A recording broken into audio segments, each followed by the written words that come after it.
partout, ça bouge, ça débat, ça s'organise, ça résiste, ça invente.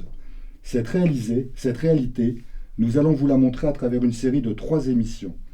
3 émissions pour démontrer que la démocratie ne se résume pas au plateau télé, ni aux sondages, ni aux équilibres d'appareils. Bienvenue dans cette nouvelle édition de Fréquence Droit. Elle commence maintenant. Beaucoup ont le sentiment de ne pas être écoutés, de ne pas être considérés, d'être invisibles, alors sauf à l'approche des élections. Et ils parlent d'un lien qui est distendu avec les élus, qui est parfois même conflictuel. Et cette distance, dans certains quartiers populaires, cette distance, elle se transforme même en résignation, c'est-à-dire que la politique est perçue comme un monde à part entière, en dehors des quartiers, qui promet beaucoup de choses, mais qui finalement change peu de choses concrètement.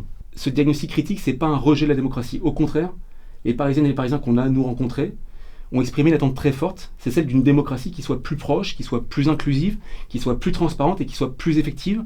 Il y en a beaucoup qui croient qu'une autre manière de faire de la politique est possible à condition de reconnaître la parole des habitants, à condition de diversifier les profils qui y participent et de leur donner un véritable pouvoir de codécision.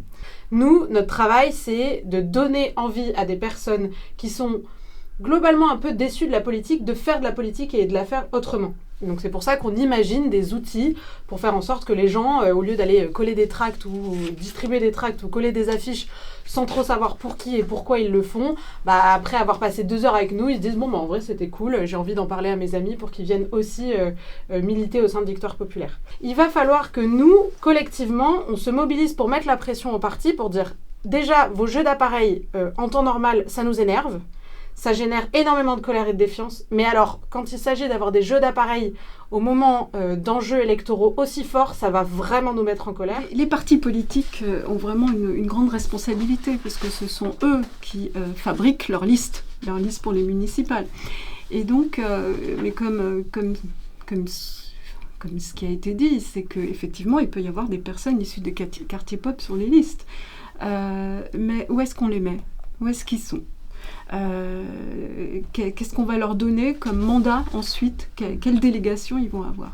Alors nous, ce qu'on voit, c'est que sur une liste de 100 personnes, on prend tous les 10 élus, toutes les 10 personnes, tous les 10 élus, plus on descend dans la liste, plus on a des personnes issues des quartiers pop. Donc ils ne sont pas en tête de liste, c'est rare, c'est très rare. Et ensuite, on parlait de second tour. Quand il y a un second tour et qu'il y a négociation entre les partis politiques, ils descendent encore plus. Voilà. Après, à la fin, quand ils arrivent et qu'on leur donne des délégations, qu'est-ce qu'on leur donne comme délégation ?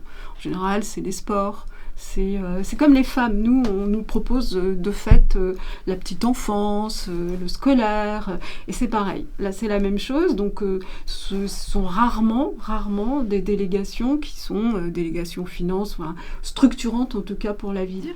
Mais c'est pas normal que dans une ville où il y a 70% de la population qui habite dans les quartiers pop ou qui est issue des quartiers pop ne soit pas représentée. En fait, c'est pas du communautarisme. En fait, là, on fait une sélection sociale, c'est du mépris social.